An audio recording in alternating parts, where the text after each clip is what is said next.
Esta mancha urbana corresponde al municipio de Ecatepec de Morelos. Debe su nombre al cerro Ejecatepetl, montaña del viento. Pese a su apariencia urbana, Ecatepec es un municipio con tradición centenaria. La región fue habitada desde tiempos prehispánicos. Podemos imaginar el paisaje de aquellos años con la fresca vista de los volcanes, el lago de Texcoco, con importantes afluentes, las bondades de su rica fauna y flora, dando seguridad alimentaria a sus moradores, los cerros verdes, el aire limpio, fresco y la cercanía con uno de los más importantes señoríos prehispánicos. De aquel Ecatepec queda muy poco. De sus casi 187 kilómetros cuadrados, el 90% está urbanizado. La industrialización, el desarrollo inmobiliario, la invasión masiva de predios, explican el anárquico desarrollo urbano del municipio, pero también el grave deterioro ambiental que está a la vista. Pues aquí están, ¿por qué? Esto, señores, era un humedal. Un humedal que, como muchos biólogos lo saben, son importantes en el equilibrio hídrico de cualquier región y de cualquier país. Pero miren lo que quedó.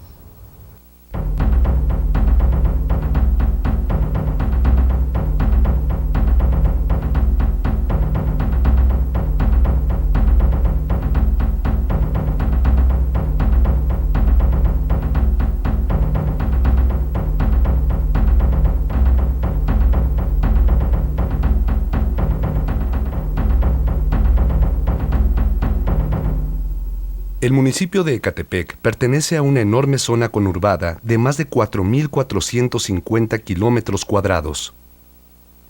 La zona metropolitana del Valle de México, una de las más grandes y más pobladas del mundo, y también una de las más contaminadas.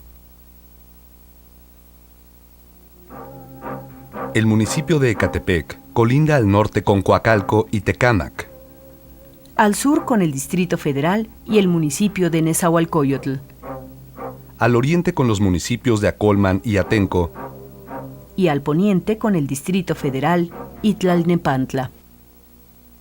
En este espacio actualmente habitan cerca de 3,5 millones de habitantes. 2/3 partes de estos habitantes forman parte de la masiva fuerza laboral de la zona metropolitana. Un mar de gente que todos los días se desplaza de Ecatepec a la gran ciudad, formando grandes aglomeraciones de vehículos públicos y privados que recorren las principales vialidades.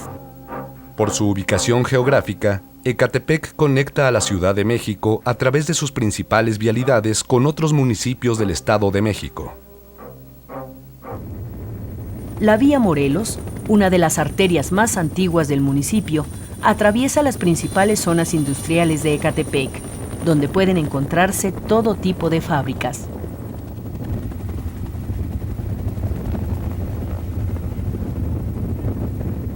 La Avenida Central, que atraviesa toda la enorme zona de Aragón, alcanza importantes zonas habitacionales en el municipio.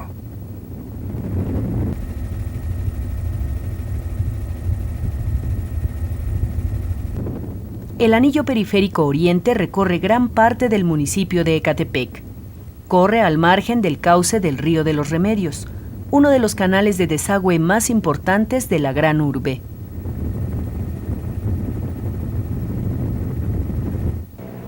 Por estas vías circulan en horas pico miles de vehículos. Para desplazar a este ejército de personas no basta con los vehículos privados. El numeroso transporte público concesionado se encarga de llevar a los ecatepenses a diversos destinos. Y un mundo de gente se desplaza en metro desde Ciudad Azteca hasta Buenavista.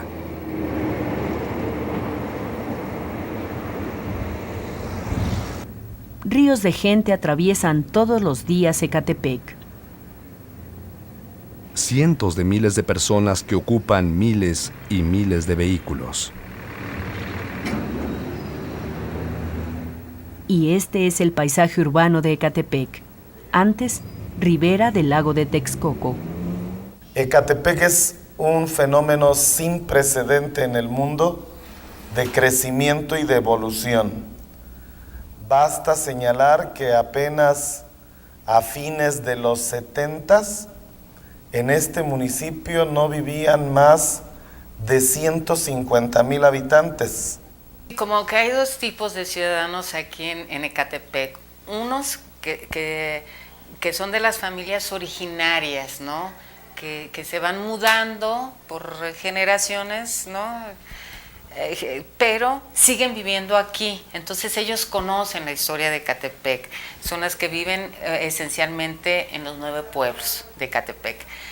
Y otros son los que llegaron para quedarse a trabajar aquí o llegaron para dormir aquí y trabajar en otras partes, ¿no? Entonces, esta situación nos pone en la necesidad de posibilitar, ¿sí?, al municipio de que cuente con ciudadanos que conocen su territorio, que tengan identidad con el espacio, ¿sí?, identidad municipal, porque la gente que no tiene identidad con su espacio, que no conoce, no lo va a cuidar. Solo el 10% de Ecatepec no está urbanizado. Al poniente se levanta majestuosa la Sierra de Guadalupe, un paisaje natural que se ha ido fragmentando paulatinamente por el crecimiento en la densidad poblacional y al mismo tiempo un área de enorme importancia ecológica para el Valle de México.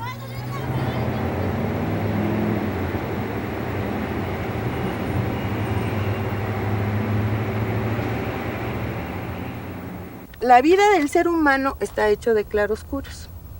Y eso tiene que ver mucho con la transparencia.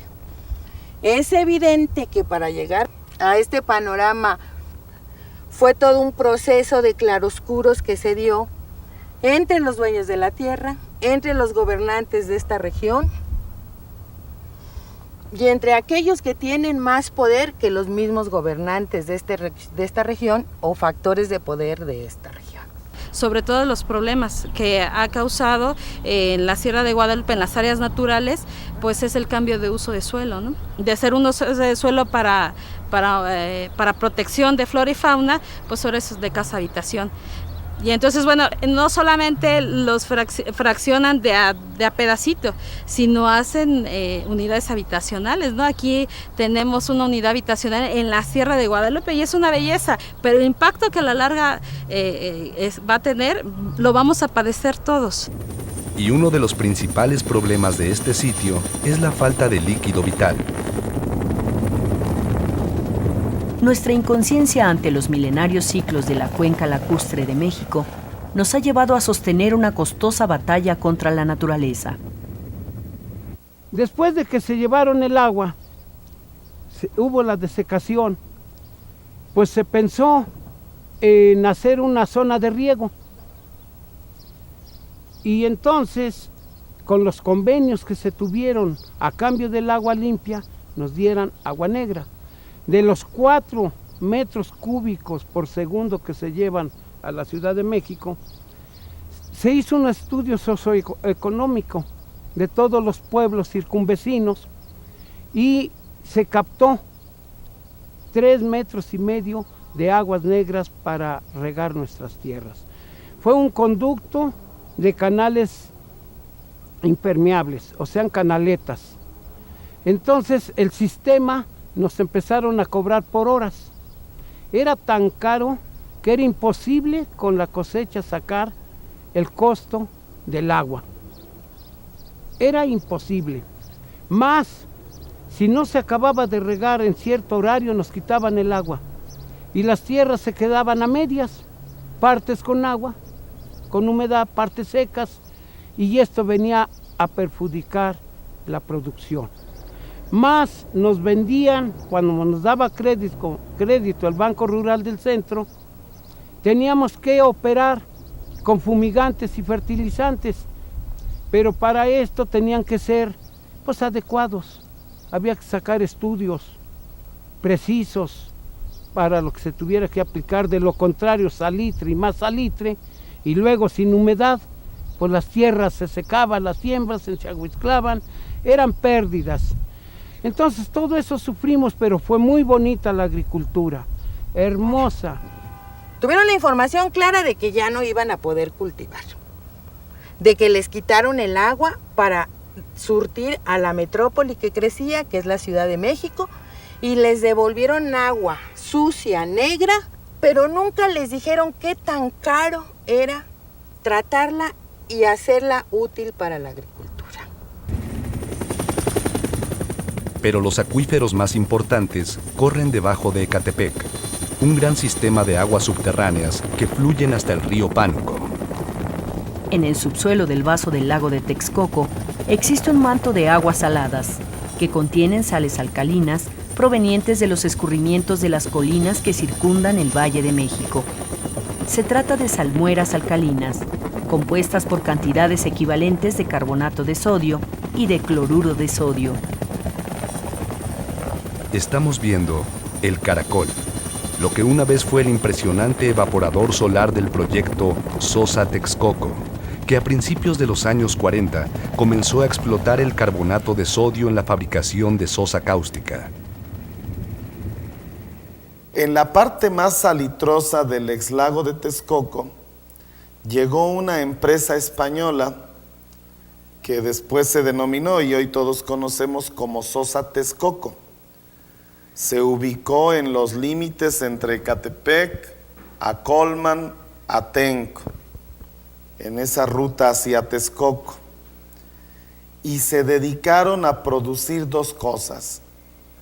Descubrieron primero que el nivel de salinidad del agua que había en el lago, o mejor dicho, de la tierra, con el agua de lluvia generaba una solución salina y ácida que al ser evaporado el H2O les producía productos químicos para la industria. La sosa, ácidos diversos, en general sustancias muy demandadas en esa época por la novedosa industria de los colorantes y por otras industrias que encontraron muy cerca de lo que ya empezaba a dibujarse como la gran Ciudad de México, un lugar desde donde generar esa oferta de productos. Adicionalmente, esa empresa encontró que ahí es uno de los 2 lugares del mundo donde se da el alga espirulina. Es un complemento alimenticio, como hoy se le llama, que usaban los prehispánicos para redondear su alimentación.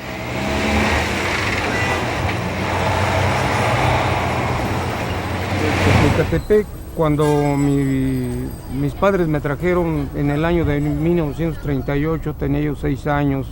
Ecatepec pues, era un pueblo humilde porque ni siquiera con energía eléctrica contaba. El servicio de energía eléctrica se vino estableciendo en 1942. Y nosotros cuando llegamos aquí, llegamos por la escasez de mano de obra calificada. Mi padre era un herrero, carrocero, y vinimos por esa razón, porque la mano de obra estaba muy escasa. Ya estaba en sus inicios la planta piloto de lo que iba a ser en el futuro Sosa Texcoco. Ecatepec pues era un pueblo común que estaba, dada la época, muy atrasado. Luego, algunas ocasiones, aquí en la orilla del canal bajaban los coyotes de ahí del Cerro de la Cruz, que le llamamos, y teníamos coyotes ahí en la orilla del canal. Pues el canal era, haga de cuenta, una selva. Árboles por donde quiera, toda la orilla del canal, nada más era un camino. Lo mismo Avenida Central, era un camino hasta la Musquis, todo eso, y árboles de lado y lado, árboles grandísimos. Todo desde aquí hasta la primera colonia, que era la Ruiz Cortines, que eran trabajadores de Sosa Texcoco, era puro llano. Y de aquel lado que nos dividía del camino, que era ahora la vía Morelos, eran puras áreas de siembra, donde había elotes, verdolagas, quelites, sembraban alfalfares y de todo eso. Entonces, hasta el 24 es para allá, nosotros como estábamos con chavillos andábamos experimentando. Entonces nos íbamos a cazar de cacería porque había muchos animales. Entonces yo me iba a cazar patos. Digo, no a cazar, sino tiraban a los patos, pues yo me iba a agarrarlos y pues, para comer. Y eso subsistíamos. A veces que yo lo llevaba para la casa y llevaba para vender también, porque pues no había de otra. Bueno, Ecatepec llega en el momento de su producción, llega a ser el principal corredor industrial. De aquí para allá toda la vía Morelos, puras fábricas de lado y lado, Aceros Ecatepec, Alcan Aluminio, General Electric, General Motors, o sea, había cientos de fábricas, entonces venía gente de Puebla, y se quedaban, era como hotel aquí en Ecatepec, se quedaban a dormir y se iban cada 8 días. Eso me lo platicó mi papá. Cuando se vino a poner la planta termoeléctrica, primero manda el gobierno a gente que venga a convencer a los campesinos, es la estrategia. Dentro del convencimiento existe algo que le dicen a los campesinos, eso te conviene, ¿por qué? Porque mira, tú vas a ser empleado de la planta termoeléctrica y vas a estar mejor. Es algo que a mí no se me olvida. Ofrecieron empleo y ahorita lo analizamos, no hay, de Chiconautla no hay gente trabajando en la planta termoeléctrica, ni hay gente trabajando en Pemex, ni hay gente trabajando en las empresas que se vinieron a poner en nuestro ejido. O sea, eso es triste. Actualmente en Ecatepec se encuentran asentadas 146.596 empresas. El gradual desarrollo de su zona industrial propició la explosión demográfica y la expansión incontenible de la vivienda asentada en sitios de alto riesgo.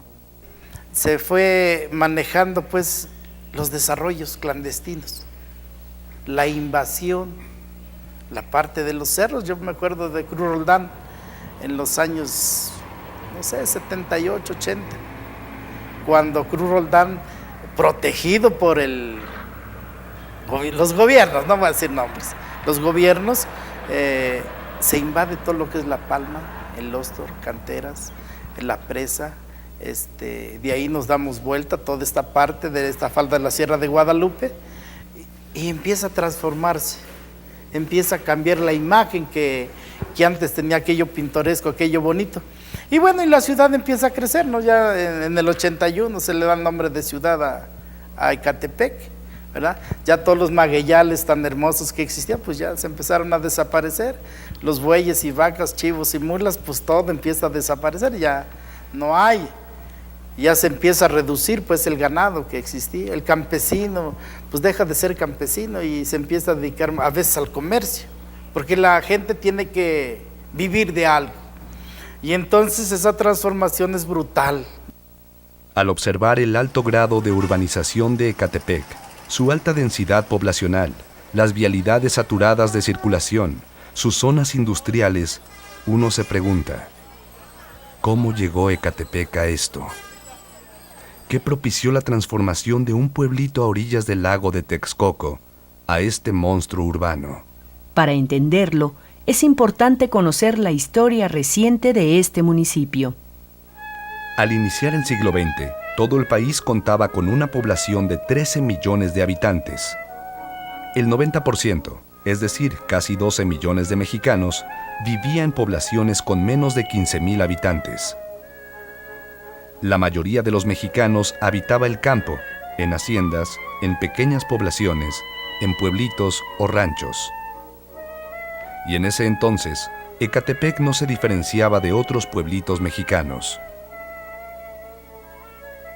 El Distrito Federal era mucho más pequeño. Tenía por ese entonces 325,000 habitantes. A partir del triunfo de la Revolución, del final de la lucha armada, de la constitución del Partido de Estado y del establecimiento de los sexenios, el anhelo modernizador de la Revolución, encabezado por Lázaro Cárdenas, Manuel Ávila Camacho y Miguel Alemán, siguió una política de industrialización con la finalidad de que México fuera autosuficiente en la producción de alimentos y productos de primera necesidad. Como una solución al subdesarrollo y para abatir las importaciones, se siguió una teoría económica en boga en aquellos años conocida como sustitución de importaciones.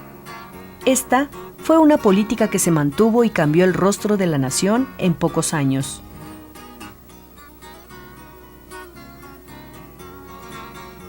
México dejó de ser un país de pequeñas comunidades rurales y se convirtió en una nación cuyo desarrollo giraba en torno a centros urbanos como Guadalajara, Monterrey y sobre todo la Ciudad de México.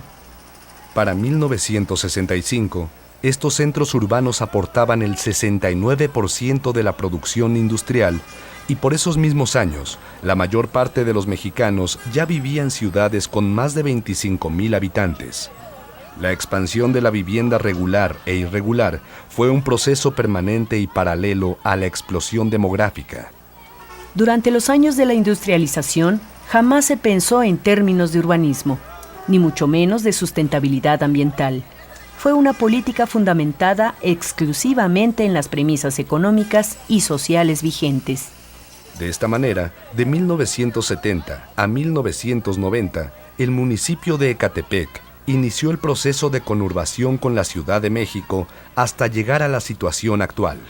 Aunque había terrenos todavía fértiles, estoy hablando de la década, finales de 70s, principios de los 80s, donde todavía en Ecatepec se cosechaban las mazorcas más grandes del Estado de México y del país, más grandes que en Lerma, y se hacían más cosechas que en el Gran Valle de Lerma, que para darles una referencia, durante mucho tiempo se consideró el granero del país, el granero de maíz.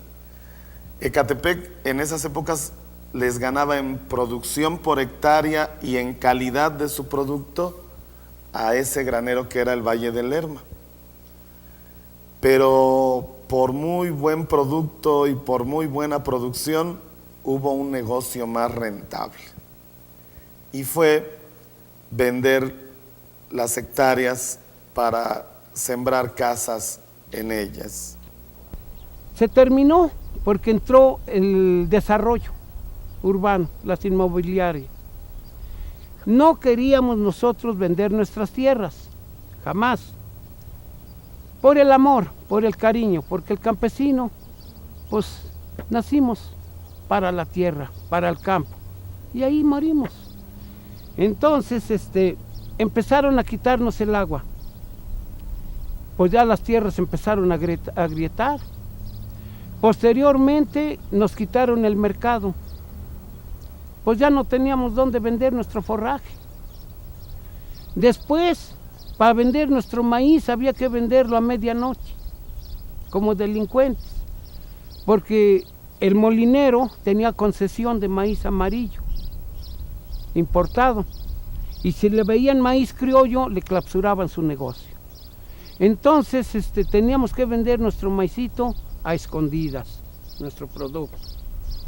Había que molerlo, dárselo a los marranos, pero con el Tratado de Libre Comercio, pues ya nos saturaron de carnes y granos y todo, entonces ya nuestra carne, pues ya no sirvieron el producto de la carne de los bovinos, porcinos, de todo. Se fue a la quiebra, la gente empezó a abandonar el campo, ya no hubo recursos, todo era pérdida y nos fuimos adaptando a otros medios. El propio crecimiento del ejido San Cristóbal es un ejemplo, que es un crecimiento irregular. Y a un lado tenemos el ejido de Santa María Chiconatla y Santa Tomás Chiconatla, porque colinamos a través del propio Gran Canal. Entonces yo quisiera tener la visión que cuando se da todo el crecimiento irregular del ejido San Cristóbal, la venta irregular, no hablamos de invasión, es una venta irregular que es propiciada por las cuatro partes. Quien vende, quien compra la necesidad, quien lo permite, el gobierno municipal, el gobierno del estado, o sea, es un todo. Pero ahí está el crecimiento al final. Ahí está la problemática, hoy es la problemática. Yo quiero verlo desde el punto de vista qué pasa en ese momento de ese propio crecimiento. Al mismo tiempo se viene el crecimiento inmobiliario de la zona de Santo Tomás Chiconautla. Entonces, si los ejidatarios, algunos ejidatarios convencidos, algunos no convencidos, o algunos ven por el propio dinero, y lo ven, vamos a ver la visión del propio gobierno municipal, que puede tener dos visiones. Una visión que no sea vendido irregularmente, que es buena, y la otra visión, una propia negociación, porque también es negocio. Claro, ese hay que probarlo y es muy difícil. No lo voy a probar tan fácil, nadie lo probaría, es muy difícil. Si yo lo veo muy complejo. ¿Eso qué te ocasiona? Ocasiona que los propios ejidatarios se divida, pues, la oferta y la demanda. Bueno, hay ejidatarios de 70, 60, que en cualquier momento podían vender irregularmente o regularmente. Ya sus hijos ya no trabajaban la tierra posiblemente. Entonces algunos de ellos se convencen propiamente o fueron convencidos para la propia venta de la tierra. A eso le quiero llamar el convencimiento forzadito. Llegaron las inmobiliarias aquí. Cosa que, bueno, nuestros comisariados ejidales no informaron a la comunidad realmente. De parte de las autoridades no hubo informe de qué es lo que iba a pasar o de buscar el beneficio para la comunidad en general. ¿En qué momento se decidió que estos humedales que evaporan el agua y son los que le dan la vida al ciclo del agua en el Valle de México, se desecaran para hacer esas unidades habitacionales? Todo eso es una gran opacidad, como lo es también, por ejemplo, que muchos ciudadanos vengan a la unidad de información de transparencia y me pregunten, oiga, ¿quiénes son los dueños de quiénes son los constructores de esta unidad habitacional? ¿Ya entregaron el equipamiento urbano? ¿Cuándo le entregaron? ¿Cuántos metros cuadrados son del equipamiento urbano? ¿En qué consiste ese equipamiento urbano? ¿Y dónde está el plano que me señala dónde está ese equipamiento urbano? Y nos encontramos ahí con un gran muro negro. Prácticamente dejó en la miseria a los ejidatarios. Hubo, de momento, como un cohete de luces. De momento nos deslumbró, pero en menos de lo que le estoy platicando, ¡pum!, se apagó. Y lo único que quedó fue humo y contaminación y problemas. Al campesino, cuando le abren un portafolio de billetes, ya no lo deja ir, ¿sí? Sin analizar el patrimonio de la familia, ¿sí? A pesar de que supuestamente es mucho, nos hemos dado cuenta que al tiempo nos quedamos más pobres, sin dinero, sin tierras y no tenemos nada. Esa es la realidad. Bueno, esto inicia con la desarrolladora Incousa, siendo gobernante Juan González, sí, que empieza con los Izcalli Ecatepec.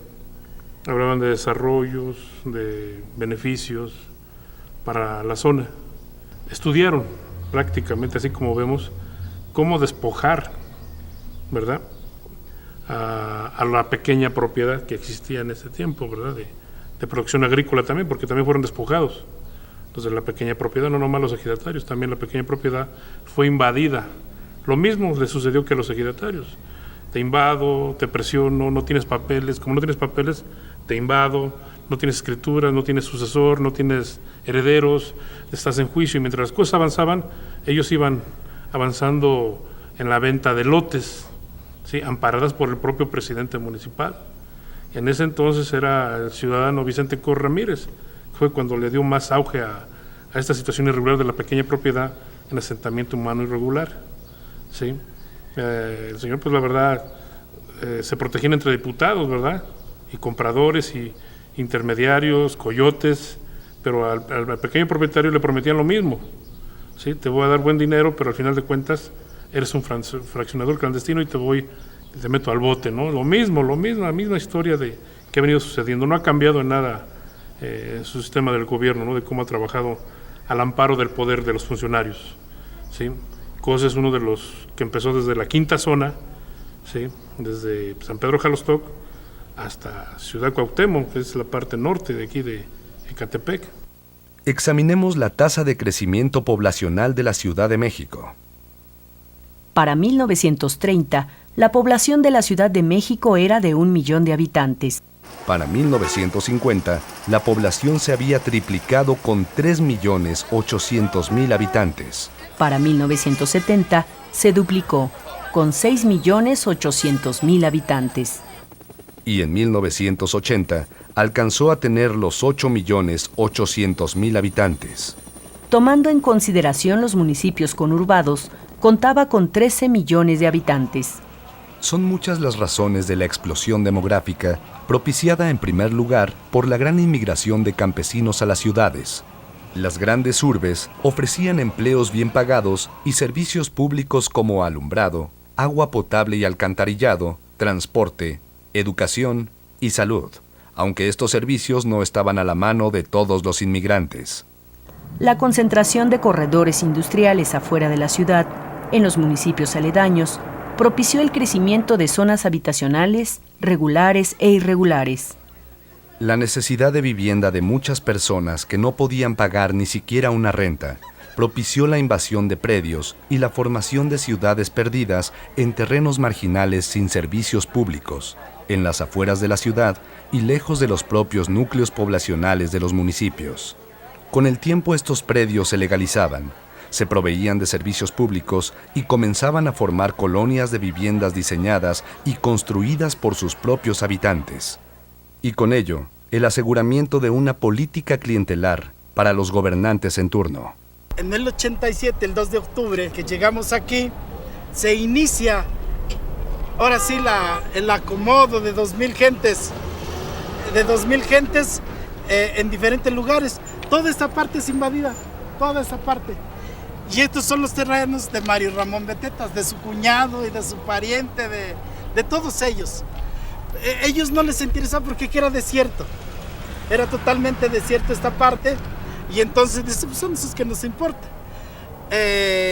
Después de este 2 de octubre, pues empieza uno a organizarse, se hacen guardias, todo una organización bien, ¿no? Entonces, cuando pasan los primeros 8 días entre aguas y toda esa parte, fríos, el 16 de octubre, en el 15 nos avisan que posiblemente iba a haber un desalojo.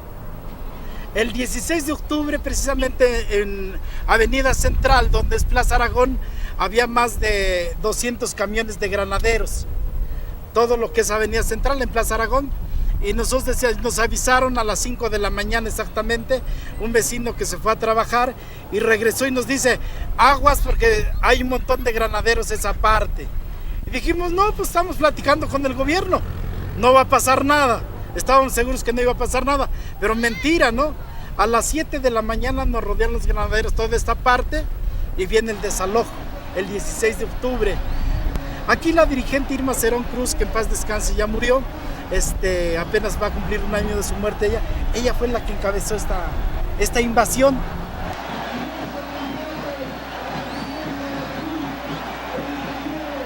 No costó un solo peso a nadie, porque era una invasión en donde realmente era para la necesidad de la gente. No era de lucro, no era como lo que pasó en La Palma, en Lostor, Canteras, en donde ahí fue un gran negocio porque son miles de hectáreas lo que se da. Lo distinto de acá es para la gente de escasos recursos, que no tenía dinero. Era seleccionada la gente para que pudiera entrar al campamento PMS1. Así se llamó el campamento. Entonces fue esta parte, esta zona. Aquí las viviendas costaron 8,400 pesos. Eso lo dice nuestro contrato, eso lo dice así. Hubo 2 niveles de vivienda, en donde la gente que tuvo un poquito más de dinero, que le costó un poco más caro. Pero en realidad la gente dio 480 pesos para el enganche de su vivienda y no de un peso más. Hubo vivales que agarraron 2, 3 casas y después las negociaron, las vendieron, como siempre pasa, ¿no? El incontrolable crecimiento de las colonias populares en el municipio de Ecatepec ha sido constante y sostenido. A la par de estos asentamientos, la creación de grandes unidades habitacionales impulsó aún más el crecimiento de esta zona.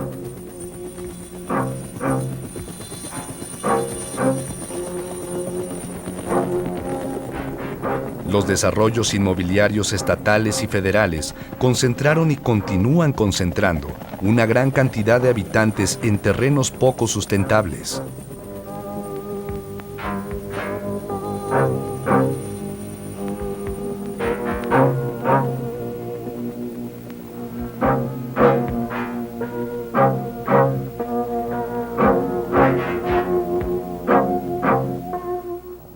Porque resulta pues inexplicable e inadmisible que con la importancia que tiene Ecatepec por el volumen de población, por la extensión territorial y por la densidad poblacional que tenemos en un territorio, que no haya existido o nunca se haya mostrado un interés en tener un ordenamiento ecológico del territorio.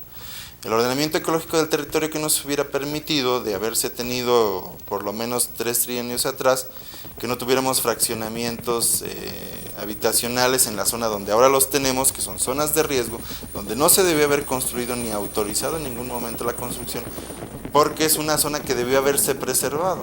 Actualmente, de los resultados preliminares que está arrojando este ordenamiento ecológico, que todavía no se concluye, es que en donde está este fraccionamiento de reciente construcción, que es las Américas, pues tenemos incrementos de temperatura de hasta 65 grados. Entonces, eso nos muestra qué es lo que está pasando allí ahora y lo que afecta pues a la calidad del aire en la zona y cómo nos está afectando a todo el municipio. Va a ser una zona de refracción y almacenamiento de calor de esa magnitud, pues es algo grave que no debió haber ocurrido y que bueno, pues ya está allí. Aquí, por ejemplo, hay un acuerdo que involucra a la unidad habitacional Llano de los Valles, ¿sí? Aquí en esta unidad habitacional hubo todo un acuerdo, plan de desarrollo inmobiliario que señalaba muy claro cuántos metros cuadrados tenían para equipamiento urbano. ¿En qué consistía ese equipamiento urbano? Normalmente es jardín de niños, primaria, secundaria, jardín de juegos y sala de usos múltiples. Ah, bueno, pero entonces, antes de irse los señores del trienio anterior, con fecha 16 de julio de 2006, los señores hacen un acuerdo con la inmobiliaria y entonces en ese acuerdo, que nos costó mucho trabajo encontrar, le dicen, muy bien, cambiamos la mitad de ese equipamiento urbano por 26 departamentos.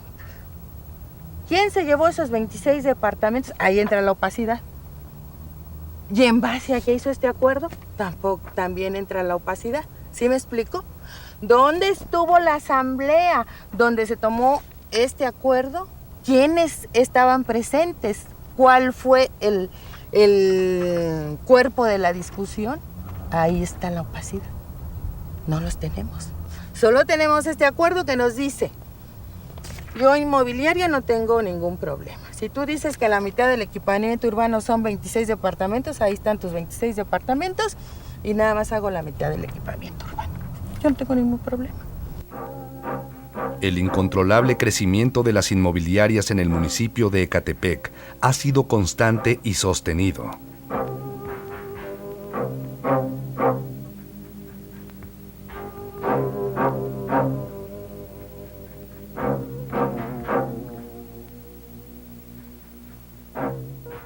La conjunción de vivienda regular e irregular propició el crecimiento desordenado, anárquico, del municipio de Ecatepec. El programa de ordenamiento nos definió un polígono específico que tiene que ver con las zonas industriales. En ese polígono encontramos prácticamente el total de los problemas ambientales. Tenemos una alta extracción de agua, para los procesos productivos en la zona de Jalostogui, Santa Clara, Tocotla. O sea, las empresas, como están funcionando ahorita, son altamente consumidores. Tienen una cantidad importante de pozos directamente concesionados por la Comisión Nacional del Agua. Y bueno, la explotación allí está fuera de la regulación municipal. O sea, son los grandes extractores del agua en Ecatepec. Bueno, la Procuraduría General de la República tiene un pozo de agua. No me explico para qué. La Compañía de Luz y Fuerza del Centro tiene 5 pozos de agua. No entiendo para qué. Y así por el estilo, en la relación de pozos que nos entregó Conagua, nos entrega el caso de empresas que quebraron y se fueron hace décadas y que siguen teniendo activos y registrados pozos de agua. Y el gran detalle con Conagua es que más de la mitad de esos pozos nos los presenta como pozos sin ubicar. Aunque Zapase tiene 71 pozos que administra él, la Comisión Nacional del Agua tiene registrados 217 pozos. El pueblo de Ecatepec, bueno, pues ha crecido de forma desordenada, en donde la propia sociedad ha creado su propia infraestructura. No ha existido una planeación en tiempos atrás para poder determinar la infraestructura necesaria para dotar del agua que hoy requieren los habitantes de Ecatepec. Que de las 600 colonias que tenemos y unidades habitacionales, esto implica que un 30% tenga un servicio regular, es decir, que tenga agua diario, y principalmente son las unidades habitacionales que tienen pozos propios que se perforaron dentro de las unidades y que estamos abasteciéndolos directamente. Lo que está generando también el municipio de Ecatepec es un hundimiento que está generando principalmente en lo que nosotros conocemos como quinta zona, es decir, al sur del municipio de Ecatepec, pegado a los municipios de Nezahualcóyotl y al Distrito Federal en la delegación Gustavo Amadero. Esa es la zona más susceptible que se está hundiendo. ¿Y eso qué provoca o qué conlleva? Pues que esa gente donde está albergada miles de habitantes se presenten inundaciones. Entonces, aquí se dan dos situaciones en el municipio de Ecatepec. En época de estiaje tenemos falta de agua, no tenemos agua. Y en época de lluvias tenemos problemas de inundación. Hoy se dice que va a llover más que en otros años anteriores, que los huracanes que vienen son huracanes muy fuertes, de acuerdo a los pronósticos que se tienen por la Comisión Nacional del Agua, y que bueno, nos representan ya cosas muy fuertes, ¿no? Que inclusive van a tener que modificar los niveles ya que antes se tenían contemplados. Esto ha sido pues por el cambio climático que se está dando. ¿Y esto qué conlleva? En esta región nosotros no tenemos ya puntos de recarga. La única parte que estamos solicitando que se preserve es la Sierra de Guadalupe, que es donde hay la zona rocosa y que se puede infiltrar el agua más fácilmente a la cuenca. Y obviamente tenemos el agua de Texcoco y tenemos lo que fue el caracol que se conoce en lo que fue la Exosa Texcoco, pero bueno, pues son zonas que no son permeables, entonces que tarda mucho en irse el agua para infiltrarse. Pero también le hemos pedido al gobierno federal, a través del emisor Oriente que se está construyendo, que toda el agua del municipio de Ecatepec, que es sacada, el agua residual, a través de 24 cárcamos y plantas de bombeo, que nos genera una gran cantidad de recursos, que implica un costo que la gente no sabe, que tengo que sacar el agua de su drenaje hacia el Gran Canal porque ya no hay condiciones de descargar directamente, y llevar a cabo el proyecto de obras inducidas que nos permitan descargar al nuevo drenaje profundo que estará para el año 2012, de acuerdo a los pronunciamientos del gobierno federal, y que esto va a permitir que ya no haya inundaciones en Ecatepec, o cuando menos el agua se desaloje en el menos tiempo posible. Ecatepec da agua y recibe drenaje. Es atravesado en medio por el Gran Canal del Desagüe, en el sur por el Río de los Remedios y en la orilla oriente por el Dren de Cartagena, que trae el drenaje de Chalco, Valle de Chalco, Iztapalapa y Nezahualcóyotl. Por primera vez en la historia, no solamente municipal, sino nacional, llamémoslo así, de un inventario de emisiones para un municipio. ¿Por qué ese es un inventario de emisiones en el caso de Ecatepec? Bueno, pues por la importancia que tiene el municipio en cuanto a la planta productiva, que es un municipio por el cual tenemos vías importantes de tránsito, Y entonces, bueno, la generación de contaminantes en el municipio es importante. Por las condiciones geográficas, pues los contaminantes que se generan aquí en la zona metropolitana y en específico en Ecatepec, pues van a dar al Distrito Federal y los del distrito vienen para acá. Entonces, lo que podemos evitar en cuanto a generación de contaminantes en esta zona, bueno, pues va a beneficiarnos no solamente a quienes vivimos en Ecatepec, sino a toda la gente de la zona conurbada, la zona metropolitana. Ahora hay diferentes giros manufactureros en el municipio, lo que tiene que ver con el procesamiento de químicos, con el metalúrgico, con la producción de limpiadores o detergentes, con el envasado de comestibles, de diferentes tipos, ¿no? Sin embargo, estas industrias, por la regulación federal y por sus propios procesos de certificación a través de diferentes instancias, lo que es Industria Limpia, el ISO 14000, etcétera, en términos generales son los que menos contribuyen a contaminar, porque están sujetos a otra regulación. El problema es con los pequeñitos, con los que quedaron desregulados y con los que se acostumbraron a una mecánica de que te cobra una cuota irregular y tú sigues operando. Y la principal emisión o por importancia pues son los vehículos. El tránsito que tenemos en el municipio es el que mayormente contribuye a tener una mala calidad del aire. Y principalmente, bueno, son el transporte público en mal estado, los resultados preliminares que estamos teniendo, y obviamente el transporte particular. Actualmente en la zona metropolitana del Valle de México circulan más de 5.5 millones de vehículos, de los cuales más del 96% utilizan gasolina como combustible. El parque vehicular es el responsable del 99% de contaminación por monóxido de carbono, del 84% de óxidos de nitrógeno y el 52% de óxidos de azufre, gases muy dañinos para la salud y responsables de un alto porcentaje de graves enfermedades respiratorias de los ciudadanos del Valle de México.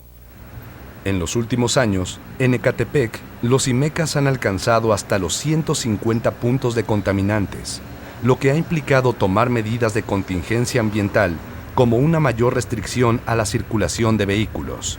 Ecatepec, pues ya lo habrán escuchado muy probablemente, ha tenido y tiene problemas fuertes en cuanto a la gestión de residuos, la gestión integral.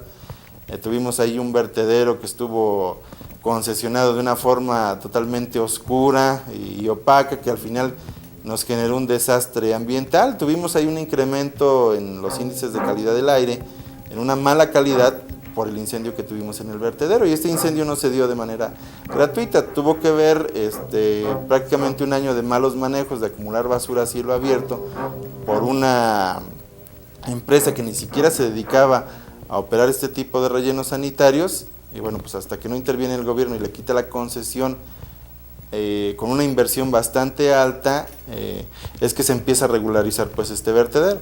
Pero hubo denuncias en periódicos, en el Gráfico, otros periódicos eran diferentes para que se saneara ese vertedero municipal, ¿sí? Jamás fuimos escuchados, hasta posteriormente que la lucha social se hizo con los recolectores de basura, de que ya era imposible ir a tirar la basura ahí, ¿sí? ¿Por qué? Porque no estaba saneado en nada, ¿sí? A cielo abierto al 100% por la empresa Ciamex, ¿sí? Que la contrató precisamente el actual candidato a presidente, ahorita Rubiel, ¿sí? La contrató con un comodato por 20 años, pero pues en un año estaba echando a perder todo esto, ¿sí? Contaminando el ambiente. Ahí tenemos fotos, tenemos reportajes, tenemos todo en archivo, y era un gran problema ese vertedero. Si a los mismos periodistas, cuando nos vinieron, que el día que nos querían golpear, ¿sabes qué? Ustedes se van de aquí, ustedes no hacen nada aquí. Hay represión. O sea, a los periodistas los quitaron de ahí del vertedero. ¿Sabes qué? Ustedes se van. No, pero vámonos. Sí. Los sacaron. Ahorita la población, tanto de Ciudad Cuauhtémoc como del pueblo, estamos tranquilos porque la contaminación disminuyó. Había problemas gastrointestinales, estomacales, de piel, ¿verdad? Se resecaba la piel, salían granos. Ahorita está parado esa situación. Ojalá y permanezca en esa situación. Y si van a seguir tirando basura, pero que lo hagan conforme a la norma oficial 083, que nos marca la ecología, ¿verdad? Esa es la que debe de imperar en este tipo de cuestiones, porque la empresa Ciamex omitía toda esa situación, Contaminar era su propósito. Pero ahora la fuente de trabajo es la recolección de basura. Bien, esa recolección de basura, pues es el marco jurídico municipal quien debe de controlar, ¿no? Ahora es la ley del más fuerte. El que tiene dinero acapara un nuevo desarrollo y sáquenme si pueden, y acapara otro desarrollo y acapara otro, y se hace un monopolio. Entonces, pues contratan gente, y esa gente no les pagan, tienen 50 peones. Esos peones con algo que se drogan para resistir la jornada de las 6 de la mañana a las 10 de la noche, lloviendo, haciendo frío, calor, levantando materias orgánicas, perros y todo, porque todo es basura. Y principalmente no tenemos la cultura para poder entregar la basura a la persona. No le queremos dar un centavito para que se ayude, porque los carros requieren de mantenimiento, porque los peones pues se mantienen de la pepena, de lo que llevan pepenan y lo venden y lo reciclan, no sé qué hacen con lo de la basura.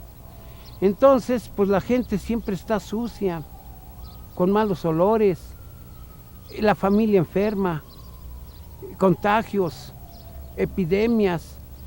La gente barre, pero junta la basura en un tinaco. Ahí echa la piedra, la tierra, el vidrio, el alambre, todos los residuos de la comida, todo. Y entonces el recolector de basura tiene que pepenar. Le avientan un costal de basura, pone la mano, se rebanó la mano, o se cortó la pierna, o se clavó un clavo, porque no tenemos cultura para separar nuestra basura, todos. Ese es el patrimonio que ahora es el que está prevaleciendo, muy triste. Es un trabajo muy difícil, pero no queda otra. Tenemos que llevar el sustento a nuestras familias. Que tenemos un basurero en nuestro ejido. Tenemos una cárcel en nuestro ejido, pero no tenemos una preparatoria, o no tenemos una universidad, ¿sí? Entonces, esta generación creo que viene con la rabia y el coraje de exigir lo que nos ha correspondido por años, ¿sí? Y trae uno ya el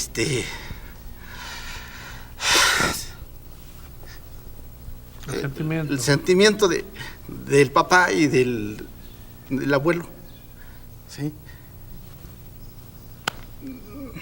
No sabemos a qué tanto podemos llegar, pero daremos todo para recuperar lo poco que se tenga que recuperar. El problema es que esa clase política que siempre se ha beneficiado de la opacidad no ha hecho caso de ello, simplemente no existe, y amenazan con hacer acciones que van a romper todavía más el equilibrio hidrológico del Valle de México, como es hacer más de 40,000 casas sin ninguna posibilidad de sustentabilidad en el municipio de Tecámac, en el municipio de Huehuetoca y en el municipio de Zumpango y en el municipio de Otumba.